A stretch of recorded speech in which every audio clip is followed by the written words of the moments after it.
뜨거.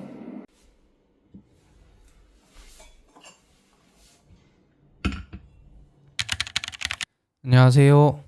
오늘은 하기비스라는 회사에서 만든 맥세이프 SSD 인클로저를 한번 가져와 봤습니다.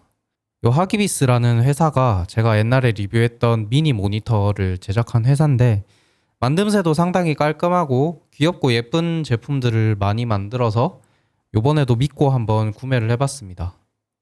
요 맥세이프 인클로저의 구성품이 생각보다 상당히 많이 들어있었습니다.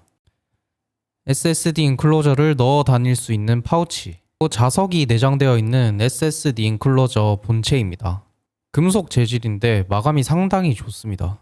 다음은 인클로저를 분해하기 위해서 사용하는 드라이버가 두 종류 들어있습니다. 요거는 SSD를 고정하기 위한 나사예요. 다음은 SSD의 발열을 효과적으로 해소하기 위한 서멀 패드입니다. 생각보다 발열이 있어서 요거를 꼭 붙여줘야 됩니다. 다음은 뚜껑을 고정하는 나사인데 요거 별 모양 나사더라고요. 잘 보관하셔야 됩니다. 다음은 데이터 전송이 가능한 케이블입니다. 요게 맥세이프에 붙이는 인클로저이기 때문에 딱 맞게 부착할 수 있도록 좀 특이하게 생긴 케이블을 넣어줍니다. 케이블이 두 종류가 들어있는데 요게 아이폰 맥스랑 그냥 일반 아이폰이랑 사이즈가 다르기 때문에 이렇게 두 종류를 넣어주는 것 같더라고요. 이 파우치 안에도 뭐가 들어있는데 맥세이프가 없는 기기에 맥세이프 기능을 만들어주기 위한 금속 링 같은 게 들어있습니다. 저기에 인클로저가 딱 붙더라고요. 좀 세심한 배려인 것 같습니다. 자, 이제 인클로저에 SSD를 장착을 한번 해보겠습니다. 요 인클로저를 분해하는 방법은 동봉된 드라이버를 활용해가지고 나사 4개를 다 풀어주고, 저기 보시면 홈이 있거든요. 저 홈을 들어 올리시면은 뚜껑이 쉽게 분리가 됩니다. 분해하니까 서멀 패드가 한 개 더 들어있더라고요. 요거 쓰다가 나중에 또 바꿔주고 그러면 될 것 같습니다. 자, 내부가 상당히 깔끔하죠. 지금 제가 손가락으로 가리키고 있는 보라색 부품은 슈퍼 캐패시터라는 건데, 요게 배터리 같은 역할을 해요. 여기에 전원을 좀 충전을 해두고 있다가 나중에 이제 SSD에 갑자기 전원이 끊길 경우에 여분의 전원을 넣어주는 역할을 합니다. 그렇게 해야지 SSD를 좀 보호를 해줄 수가 있어요.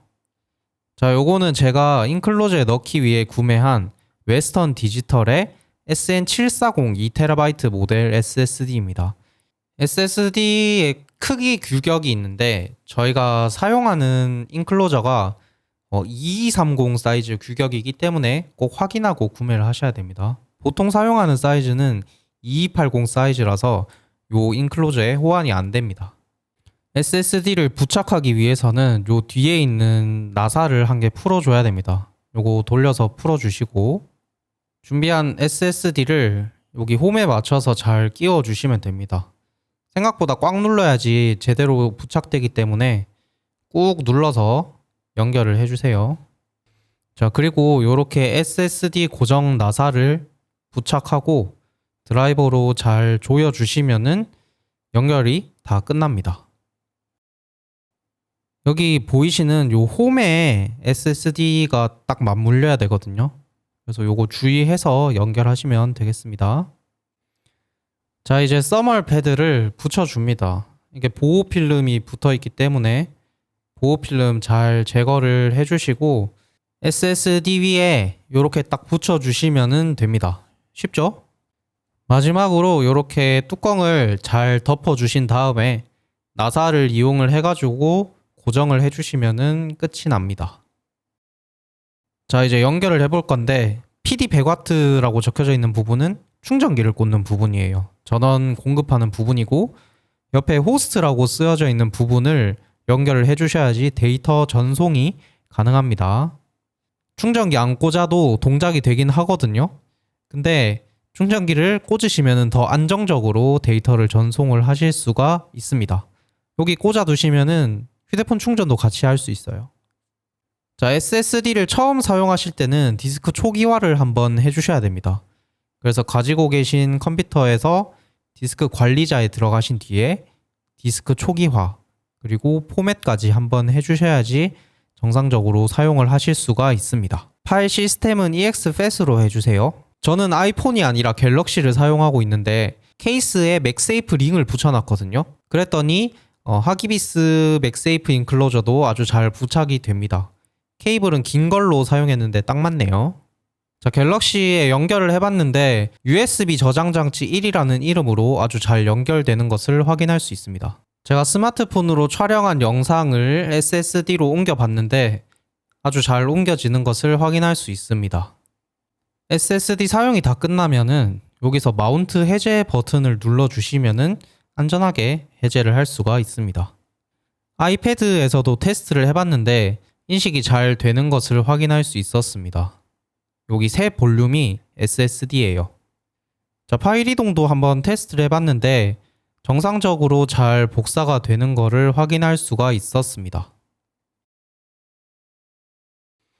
물론 재생도 아주 잘 됩니다. 자, 그런데 인트로에서 보셨듯이 요 SSD가 쉽게 뜨거워집니다. 발열이 적고 전력을 덜 사용하는 SSD를 사용을 하면은 문제를 해결할 수 있겠지만 저는 이미 2TB짜리 SSD를 구매를 한 거기 때문에 이렇게 방열판을 5,000원 주고 구매를 한번 해봤습니다. 자, 주의할 점이 방열판을 단다고 해서 안 뜨거워지는 건 아니에요. 대신에 열을 빠르게 방출할 수 있기 때문에 SSD에 열이 지속적으로 가해지는 그런 불상사는 막아줄 수 있을 거라고 생각을 합니다. 자, 구성품은 또 드라이버랑 나사가 들어있고요. 방열판 본체가 같이 들어있습니다. 단촐하죠? 이 방열판 만듦새가 또 상당히 좋습니다. 묵직하고 딱 들었을 때 느껴지는 그 금속의 촉감이 상당히 좋아요. 아주 만족스럽습니다. 방열판을 조립하는 방법은 쉽습니다. 기존 뚜껑에 나사를 돌려서 제거를 하고 방열판을 얹은 뒤에 또 다시 나사를 조여서 고정을 해주면 됩니다. 자, 지금까지 하기비스의 맥세이프 SSD 인클로저를 한번 살펴봤습니다. 금속 재질의 마감도 상당히 마음에 들고 요 맥세이프로 부착을 할 수 있다는 편의성도 상당히 만족스러웠습니다. 자, 그런데 주의하실 점이 한 가지 있습니다. 요거는 하기비스 인클로저 자체의 문제는 아닌데 만약에 전력을 많이 사용하는 SSD를 부착을 하셨을 경우 보조 전원을 연결을 해주셔야지 안정적으로 데이터를 옮기실 수가 있습니다. 마침 맥세이프 인클로저에 충전기를 연결할 수 있는 단자가 또 따로 있죠. 거기다 충전기 연결해서 사용을 하시면 됩니다. 자, 여기까지 아주 만족스러웠던 하기비스 인클로저 리뷰를 마치도록 하겠습니다.